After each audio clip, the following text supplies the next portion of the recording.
नमस्कार दोस्तों, मेरा नाम है विवेक सेंगर और मैं एक क्लिनिकल न्यूट्रिशनिस्ट हूं। और आज की इस वीडियो में हम बात करेंगे वो तरीके, उन 10 तरीकों के बारे में हम बात करेंगे जिससे हम अपनी पेट की बीमारी को ठीक कर सकते हैं। हम अपने पेट की बीमारी को जड़ से ठीक कर सकते हैं। तो देखिए, मैं इसके बारे में आज क्यों बात कर रहा हूँ, क्योंकि अक्सर क्या होता है जब किसी को कोई पेट की समस्या होती है, किसी को कॉन्स्टिपेशन हो गया, किसी को कब्ज हो गई जिसे हम कहते हैं, किसी को गैस हो गई, किसी को एसिडिटी हो गई, तो क्या होता है ना, हम कभी गए, कभी एक हाजमोला ला के खा लिया, कभी कोई चूरन ले लिया, कभी कुछ कर लिया, कभी कुछ कर लिया, आराम हो गया, फिर से हम अपने पुराने ढर्रे पे चल देते हैं। कभी हमें ये समझ में नहीं आता कि ये जो आज छोटी सी चीज है, ये हमको कल को क्या दे सकती है, कल को हमको कौन सी बीमारी दे के जाएगी, हमें इसका बिल्कुल अंदाजा नहीं होता। जब किसी को हार्ट अटैक होता है, हार्ट की बीमारी हो जाती है, ब्लॉकेज हो जाता है, कैंसर हो जाता है, किडनी फेल हो जाती है, तब जाकर के हमारा ध्यान उन बीमारियों की तरफ तो जाता है। पर हमें ये नहीं पता होता कि इसके बहुत पहले से हमें ये छोटे छोटे सिम्टम्स दिखने लगते हैं। कभी कब्ज हो गई, कभी गैस हो गई, कभी एसिडिटी हो गई। हमने ये सुना है ना, हर एक बीमारी की जो जड़ है, जो मदर है, वो केवल और केवल हमारा पेट होता है। तो होता क्या है कि अगर हम किसी भी बीमारी को हमको अगर ठीक करना हो ना, तो हमको शुरुआत भी पेट से करनी होती है। अब नॉर्मली ये मैं वीडियो क्यों बता रहा हूँ, जो लोग हार्ट के पेशेंट हैं, जो लोग डायबिटीज के पेशेंट हैं, वो लोग इस वीडियो को लास्ट तक जरूर देखिए। और इसका क्या इंपॉर्टेंस है ये आपको बाद में समझ में आएगा कि मैं इस तरह से क्यों बता रहा हूं। देखिए, ये समझना इसलिए जरूरी है कि अगर हमारा पेट ठीक नहीं रहेगा तो क्या होगा। पहली बात तो हमारा शरीर किससे चलता है? फूड से चलता है। अगर हमारा पेट ठीक नहीं है तो हमारा डाइजेशन ठीक नहीं रहेगा, और डाइजेशन ठीक नहीं रहेगा तो हमारा जो न्यूट्रिशन एब्जॉर्प्शन है, हम जो खा रहे हैं उसमें सारा का सारा न्यूट्रिशन है, वो हमारी बॉडी एब्जॉर्ब नहीं करेगी। जब हमारी बॉडी उसको एब्जॉर्ब नहीं करेगी तो हमारी बॉडी में जिस तरीके से हर एक चीज की रिपेयरिंग होनी चाहिए उसकी मरम्मत नहीं होगी। हमारी बॉडी मैल न्यूट्रिशन में चली जाएगी, कोई चीज ज्यादा हो जाएगी, कोई चीज कम हो जाएगी। और शुरुआत यहां से होती है। और कभी आपने सोचा है कि हमारे लिए पेट इतना ज्यादा इंपॉर्टेंट क्यों हो जाता है? हमारा हार्ट है, जितना ब्लड की सप्लाई करता है, खून की सप्लाई करता है, वो खून ही हमारे शरीर के हर अंगों में जाता है। और खून से ही हमारे शरीर, जितने भी शरीर के हमारे वाइटल ऑर्गन्स हैं, उसका फंक्शन हो पाता है केवल और केवल उस ब्लड की सप्लाई से। क्योंकि उस खून से हमारे सभी अंगों को न्यूट्रिशन मिलता है और ऑक्सीजन मिलता है। और जब हम खाना खाते हैं तो खाना खाने के बाद करीब 60 से 70% ब्लड सप्लाई केवल हमारा पेट कंज्यूम करता है। और पेट, जितना ज्यादा हमारा पेट खराब होगा उतना ज्यादा लोड किसके ऊपर पड़ता है? हमारे हार्ट के ऊपर पड़ता है। तो ये चीज मैंने यहाँ पे इसलिए ऐड की है क्योंकि ये चीज किसी लोगों के समझ में नहीं आती। अब ज्यादातर लोगों का जो मैंने देखा है ना, हमारे इंडिया में क्या होता है कि हम अगर खाना घर का खा रहे हैं, कई बार उनको अगर ये बताने की भी कोशिश की जाए कि भाई आपका लाइफस्टाइल खराब है, तो उनको ये बात समझ में नहीं आती। और लोगों का एक टिपिकल इंडियन का लाइफस्टाइल मैं बता रहा हूं क्या होता है। सुबह उठने के बाद एक चाय पी लिया, साथ में कोई ब्रेड ले लिया या बिस्किट ले लिया या रस्क ले लिया या नमकीन ले लिया। इसके बाद जब दोपहर होती है तो क्या होता है, फिर से चाय पी लिया, फिर दाल चावल रोटी सब्जी, कभी कभार थोड़ा बहुत सलाद ले लिया तो ले लिया, या छोटी मोटी प्याज का टुकड़ा ले लिया। शाम हुई, फिर एक चाय ले लिया, थोड़ा सा ब्रेड या बिस्किट ले लिया। और रात को हुई तो फिर दाल चावल रोटी सब्जी, या रात को एक दूध ले लिया। और इस तरह से एक टिपिकल एक इंडियन का लाइफस्टाइल होता है। मैं आपको बता दूं कि अगर आप भी इसी लाइफस्टाइल पे जी रहे हैं तो आप ये मान के चलिए कि आपका भी पेट ठीक नहीं है। और आज नहीं कल आने वाले टाइम पे जितनी बीमारियां मैंने आपको पहले बताई थी, चाहे वो हार्ट की बीमारी हो, चाहे डायबिटीज हो, चाहे कैंसर हो, चाहे किडनी फेलियर हो, या किसी और तरह का मेटाबॉलिक डिसऑर्डर है, होना ही होना है। चाहे आप भले खाना बाहर से नहीं खा रहे हैं, आप घर का ही खाना खा रहे हैं। तो इस वीडियो में मैं डिस्कस करूंगा उन 10 तरीकों के बारे में कि अगर आप इन 10 तरीकों को यूज करते हैं तो आप अपने पेट की सेहत को जड़ से ठीक कर सकते हैं। और ये जो मैंने पहले भूमिका बनाई, ये इसलिए बनाई कि अगर आपका पेट ठीक होगा तो आपके शरीर में अगर कोई और बीमारी अगर पल रही है तो वहीं से खत्म हो जाएगी। तो केवल आपके पेट का इलाज नहीं होगा, पेट के साथ में अगर कोई और भी बीमारी जो फ्यूचर में दस्तक देने वाली है, या ऑलरेडी आप पहले से हार्ट के पेशेंट है या डायबिटीज के पेशेंट है, आपका मोटापा है, वो सारी समस्याएं भी यहाँ से सॉल्व हो जाएंगी। तो सबसे पहले शुरुआत करते हैं। जो पहला सबसे इफेक्टिव तरीका है वो है आपका डाइट। आपका डाइट क्या होना चाहिए? देखिए, डाइट जिसको हम कहते हैं बैलेंस डाइट, तो बैलेंस डाइट जो अभी मैंने बताया था वो बैलेंस डाइट नहीं है।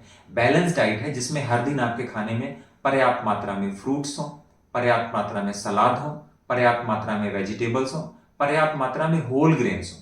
तो देखिए, फ्रूट्स सुबह सुबह होता है, हम फ्रूट्स खाने का आदत डाल लें, या थोड़ा सा हम स्प्राउट्स, अगर कच्चा नहीं खाना है तो थोड़ा सा हम स्टीम करके खाएं, राइट, हम इस तरह का खाना खाएं। इसके अलावा हम दोपहर को खाते हैं तो थोड़ा सा हम सलाद खाने की आदत डालें। होल ग्रेन की जो मैं बात कर रहा हूं, तो जो ग्रेन्स होल फॉर्म में है, नेचर ने जिसको जिस फॉर्म में दिया हुआ है, हम उसको उस फॉर्म में कंज्यूम करें।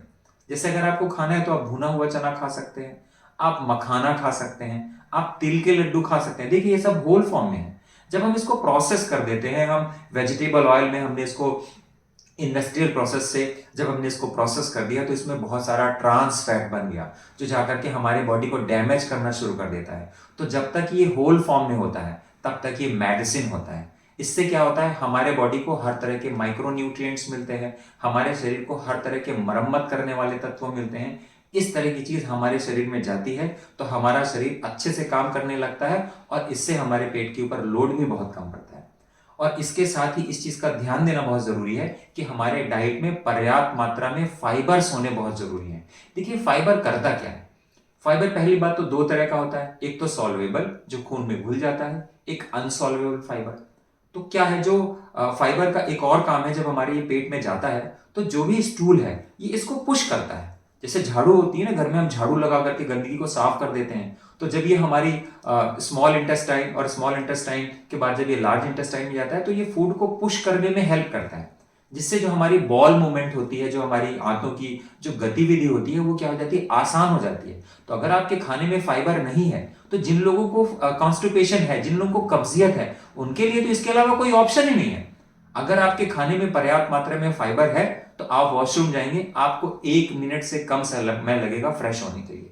इसका मतलब कि आपका पाचन तंत्र एकदम अच्छे से काम कर रहा है, आपकी आंतों के ऊपर कोई लोड नहीं है।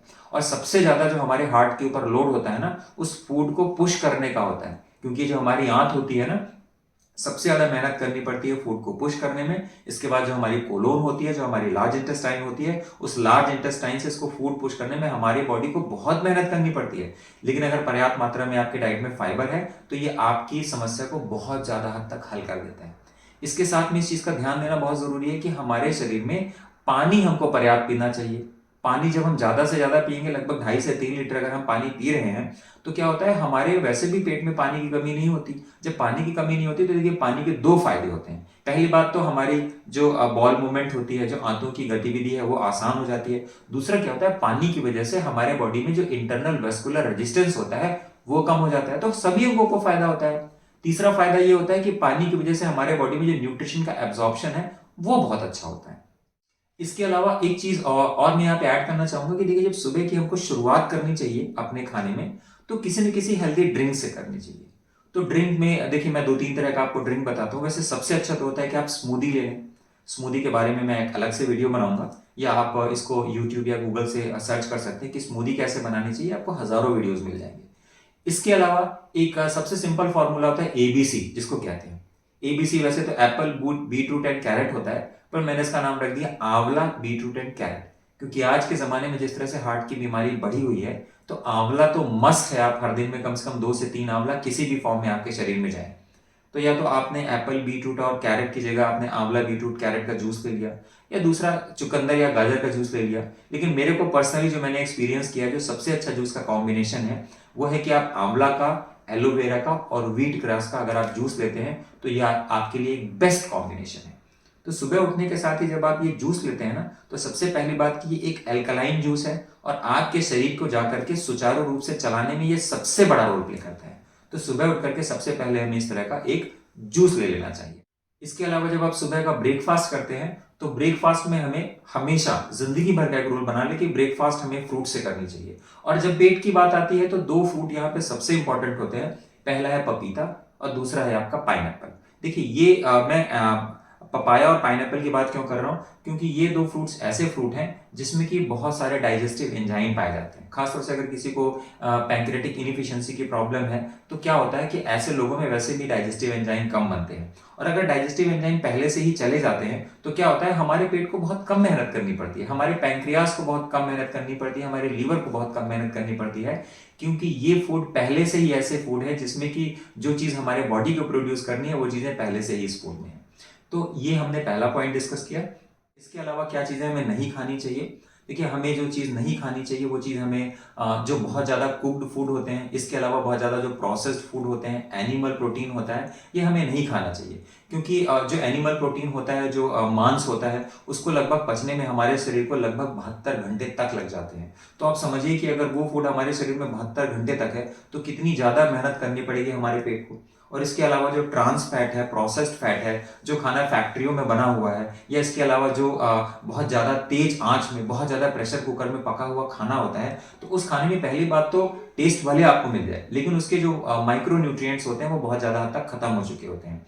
इसकी वजह से वो फूड अगर हमारे बॉडी में जाता भी है, तो हमारे बॉडी में इंटरनल डैमेज करने का काम करता है, और हमारे आंतों के लिए भी वो भोजन एक तरह का हमारे आंतों के लिए बोझ बन जाता है। और हमारे आंतों के लिए जब बोझ बन जाता है, तो खासतौर से सबसे पहले जो प्रॉब्लम क्रिएट होती है, हमारे पेट की प्रॉब्लम क्रिएट होती है। तो पेट के लिए ऐसा खाना जहर है। तो अगर आपको पेट से रिलेटेड कोई भी प्रॉब्लम है, तो आप इस तरह की फूड को अवॉइड करें। इसके अलावा हम दूसरे पॉइंट के बारे में डिस्कस करेंगे, और ये पॉइंट आज के टाइम पे जो लोग जिनको पेट की बीमारी है, मैं उनके बारे में एक चीज बता दूं कि ये एक बहुत ही नई रिसर्च है। इतनी नई भी नहीं है, हो सकता है बहुत लोगों ने सुना हो इसके बारे में, लेकिन फिर भी इसका जिक्र करना बहुत जरूरी है।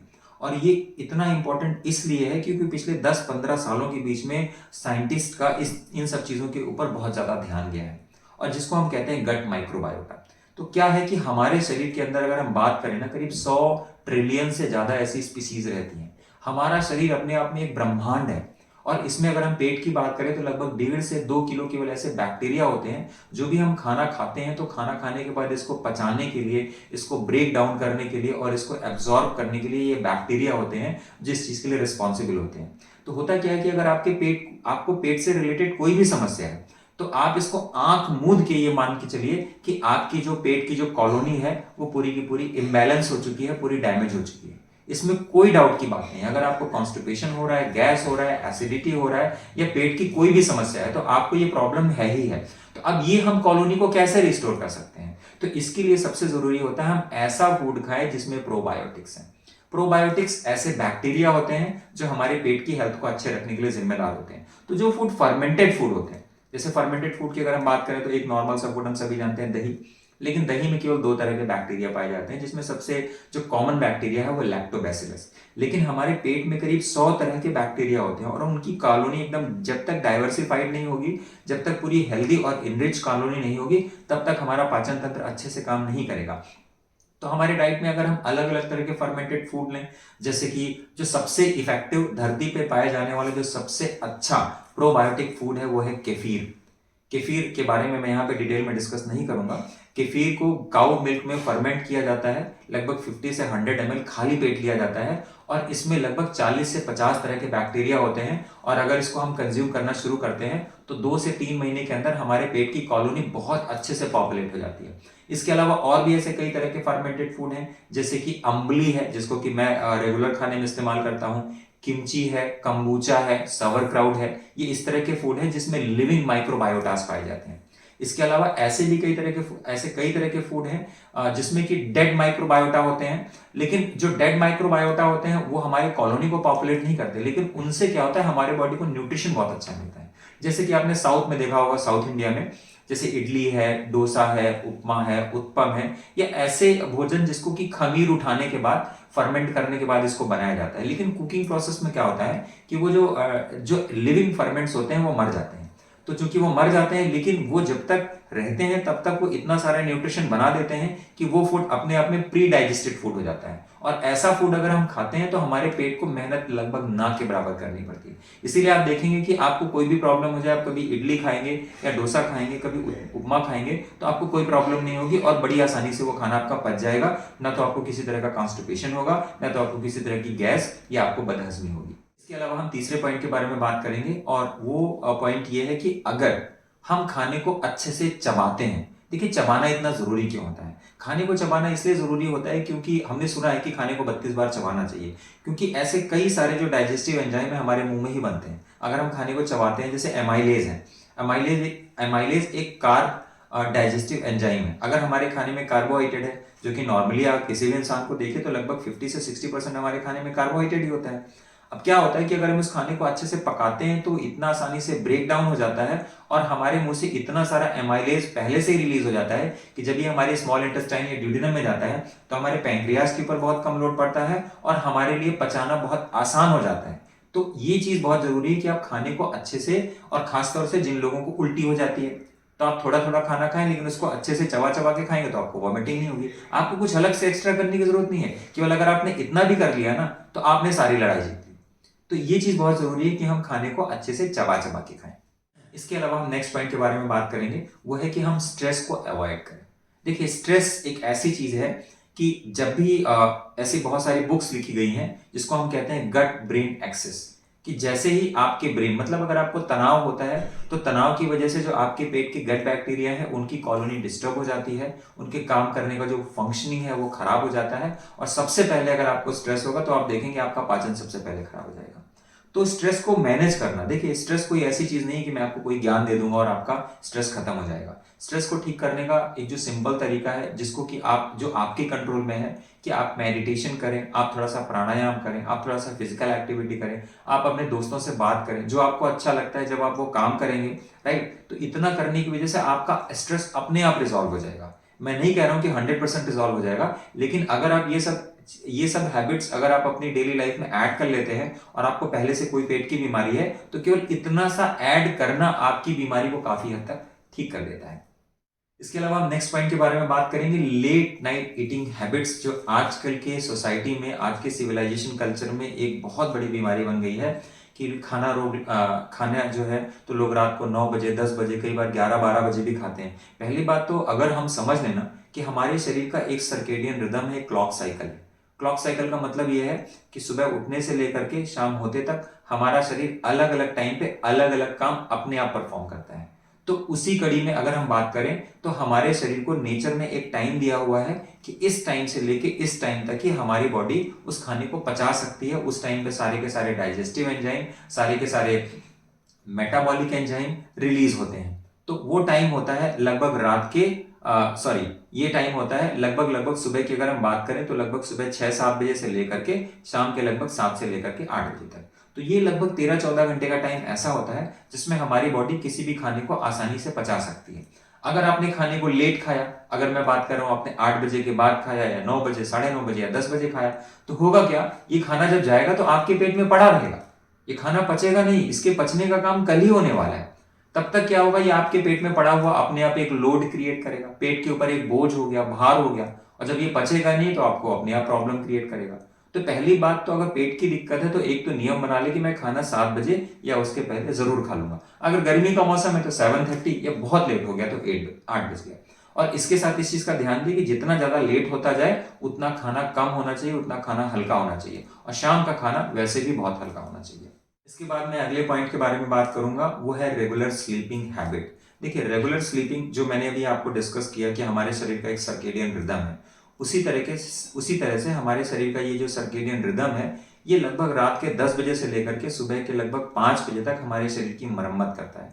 तो आइडियली हमको उस टाइम पे सोते हुए होना चाहिए, क्योंकि अगर हम सो रहे हैं और उस टाइम पे हमारे शरीर के ऊपर कोई डाइजेस्टिव लोड नहीं पड़ा हुआ है, तो हमारा शरीर अपने शरीर की क्या करता है, मरम्मत कर लेता है, और मरम्मत करने की वजह से वो अगले दिन फिर से अच्छे से काम करने के लिए तैयार हो जाता है। लेकिन अगर हमारे शरीर की मरम्मत नहीं हुई तो क्या होगा, अगले दिन भी वो अच्छे से काम नहीं कर पाएगा। इसलिए जरूरी होता है कि हम अच्छी गहरी नींद लें, और जब हम गहरी नींद लेते हैं तो पहली बात तो हमारा स्ट्रेस भी रिजॉल्व होता है, और दूसरी वजह से हमारा जो पाचन तंत्र है उसकी मरम्मत हो पाती है, तो अगले दिन से फिर से अच्छे से काम करने के लिए तैयार हो पाता है। इसके बाद मैं अगले पॉइंट के बारे में बात करूंगा कि अगर आपको पेट से रिलेटेड कोई प्रॉब्लम है तो नेचर में अगर हम बात करें, ऐसे बहुत सारे फूड मिले हुए हैं, खासतौर से अगर हम इंडियन कल्चर की बात करें, जैसे जीरा है, अजवाइन है, आपका मेथी है, आपका हींग है, ये सब चीजें आपके पाचन तंत्र को अच्छा करने के लिए बहुत ज्यादा फायदेमंद होती हैं। इसके अलावा अदरक हो गया, इसके अलावा नींबू हो गया, इसके अलावा एलोवेरा का जूस हो गया, इसके अलावा आंवले का जूस हो गया, ये सब बहुत फायदेमंद चीजें हैं। तो अगर आपको अपच होती है, या आपको खट्टी डकारें आती हैं, या आपको लगता है कि आपका पाचन ठीक नहीं है, आपको बार बार गैस बनती है, तो एक फॉर्मूला जो मैंने पर्सनली देखा है वो है अजवाइन का अर्क। ये मार्केट में भी मिलता है, आप इसको ऑनलाइन भी मंगा सकते हैं। लगभग 10 ml और उसको लगभग आधे गुनगुने पानी में डाल करके आप खाने के 10-15 मिनट पहले और 10-15 मिनट बाद भी खा सकते हैं। आप कच्ची अजवाइन को भी लेकर के चबा चबा के खा सकते हैं। ऐसे ही आप कच्चा जीरा भी लेकर के खा सकते हैं। तो अगर ये सब चीजें, अगर आपको किसी तरह की प्रॉब्लम हो रही है और अगर आप इसको इस्तेमाल करते हैं तो आप देखेंगे कि आपकी प्रॉब्लम झट से ठीक हो जाएगी। और अगर आप ये 1 से 2 महीने तक अगर आप इस हैबिट को बना लेते हैं तो आप देखेंगे आपकी पुरानी से पुरानी प्रॉब्लम गायब हो जाएगी, ऐसे कि आपको पता ही नहीं चलेगा। इसके बाद मैं अगले पॉइंट के बारे में बात करूंगा कि रेगुलर बेसिस पे हमको वॉकिंग और थोड़ी बहुत एक्सरसाइज करनी चाहिए। क्यों करनी चाहिए? इसलिए करनी चाहिए कि एक्सरसाइज करने से जो हमारा बॉल मूवमेंट है वो हमारा मूवमेंट अच्छा हो जाता है। और जब हमारा बॉल मूवमेंट, जिसको हम कहते हैं छोटी आंत का जो मूवमेंट है, क्योंकि जब खाना जाता है तो हमारी आंतें ऐसे ऐसे दबती रहती हैं, तो फिजिकल एक्टिविटी करने से क्या होता है, ये बॉल मूवमेंट अच्छा बना रहता है। और जब बॉल मूवमेंट अच्छा बना रहता है तो हमारा खाना आसानी से पच जाता है। तो किसी भी तरह की अगर हमको प्रॉब्लम होगी तो वो वहीं से सॉल्व हो जाएगी। इसके बाद हम बात करेंगे लास्ट पॉइंट के बारे में, और वो पॉइंट है कि अगर आपको सच में कोई ऐसी मेजर प्रॉब्लम है और आप अगर इन हैबिट्स को पकड़ते हैं, इसके बाद भी अगर आपकी प्रॉब्लम सॉल्व नहीं हो पाती, तो आप कई तरीके से नेचुरोपैथी के ट्रीटमेंट हैं और ज्यादातर ट्रीटमेंट ऐसे हैं जिसको आप घर पे कर सकते हैं। इसके बारे में आप इंटरनेट से सर्च कर सकते हैं। मैंने इसके बारे में, अगर आप मेरे चैनल में जाके देखेंगे तो मैंने इसके बारे में एक वीडियो भी बनाया हुआ है कि कॉन्स्टिपेशन को कैसे ठीक करें घर पे रह करके। तो मैंने उसमें पूरे के पूरे कई तरह के नेचुरल ट्रीटमेंट्स के बारे में चर्चा की हुई है। तो जो सबसे पहला कॉमन ट्रीटमेंट है वो है HCC, जिसको हम कहते हैं हॉट एंड कोल्ड कंप्रेस।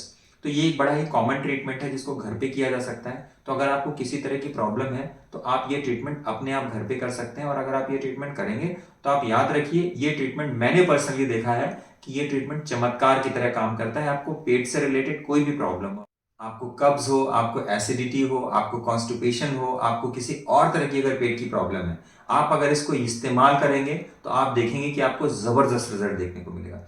इसके अलावा एक दूसरी चीज, खासतौर से जिन लोगों को कब्ज है या जिन लोगों को गैस बनती है, उनके लिए सबसे अच्छा फॉर्मूला है एनीमा। तो देखिए, एनीमा पॉट ऑनलाइन मिलता है, आप फ्लिपकार्ट से मंगा सकते हैं, अमेजोन से मंगा सकते हैं। और एनीमा पॉट घर पे हमेशा रखिए। आपको पता भी नहीं कि ये कितना इफेक्टिव हो सकता है, किस किस बीमारी में काम कर सकता है। तो अगर आपके पास कुछ भी नहीं है तो कम से कम 200 ml उसमें गुनगुना पानी डाल करके उसको आप अपने से घर पे ही अपना एनीमा कर सकते हैं। अगर आपको कब्ज की प्रॉब्लम है या किसी भी और तरह की प्रॉब्लम है, लेकिन वो पेट से रिलेटेड प्रॉब्लम है, तो ये आपको हर तरह की चीज में फायदा करेगा। अगर आप चाहते हैं बहुत अच्छे रिजल्ट्स के लिए तो मैं बहुत ही इजी फॉर्मूला बताता हूँ। आप त्रिफला का पाउडर ले लीजिए, आधा चम्मच त्रिफला के पाउडर को थोड़ा सा रात को भिगो दीजिए और सुबह उसका आप एनीमा कर लीजिए। और ये प्रोसेस आप लगभग महीने 2 महीने तक लगातार रिपीट कर सकते हैं। अगर आप ये करेंगे तब आप देखेंगे केवल ये आपके पेट की प्रॉब्लम को ठीक नहीं करेगा, बल्कि आपको अगर किसी और भी तरह की प्रॉब्लम है, चाहे वो हार्ट की प्रॉब्लम हो, चाहे डायबिटीज हो, चाहे मोटापा हो, चाहे किसी भी और तरह का मेटाबॉलिक डिसऑर्डर हो, आपको हर चीज में इसके रिजल्ट्स देखने को मिलेंगे।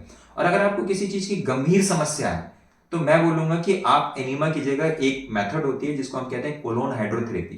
कोलोन हाइड्रोथेरेपी के बारे में भी मैंने लास्ट वीडियो में डिस्कस किया हुआ था।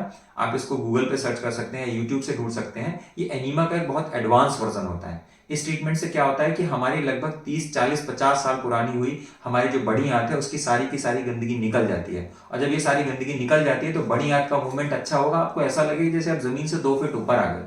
और ये पूरी तरह से नेचुरल ट्रीटमेंट है। इसमें आपके शरीर में किसी भी तरह का कोई एक्सटर्नल केमिकल आपके शरीर में नहीं जाता है। इसके अलावा मैं एक ट्रीटमेंट के बारे में और बात करूंगा, वो है स्पाइनल बाथ। स्पाइनल बाथ क्या होता है? इसको हम हिंदी में कहते हैं कटी स्नान। तो मतलब एक बाथ टब में हम लेट जाते हैं, उसमें हम ऐसे लेटते हैं कि हमारी स्पाइनल कॉर्ड और हमारा पेट उसमें डूबा रहता है, हमारा पैर और हमारी गर्दन बाहर हो सकता है। तो लगभग 40 से 45 मिनट तक 42, 43 डिग्री जितना आप सह सकते हैं इस पानी में आप लेट जाइए और एक छोटा सा कपड़ा लेके पेट को ऐसे मूव करते रहिए। उस गर्म पानी की वजह से और आपके हाथ के हिलाने की वजह से जो आपकी छोटी आंत और आपकी जो बड़ी आंत है उसका जो मूवमेंट है एकदम रीस्टोर हो जाएगा। और अगर आपने ये चीज कर लिया तो आप एक लाइफस्टाइल के साथ में, और अगर आपने ये नेचुरोपैथी का ट्रीटमेंट पकड़ लिया, you can create the miracle. और इस तरह से आप अपनी बड़ी से बड़ी प्रॉब्लम को सॉल्व कर सकते हैं। तो मुझे उम्मीद है आपको ये वीडियो अच्छा लगा होगा। अगर आपको ये वीडियो अच्छा लगा हो तो प्लीज इस वीडियो को लाइक जरूर कीजिएगा और हमारे चैनल को जरूर सब्सक्राइब कीजिए। Thank you so much for watching this video. नमस्कार।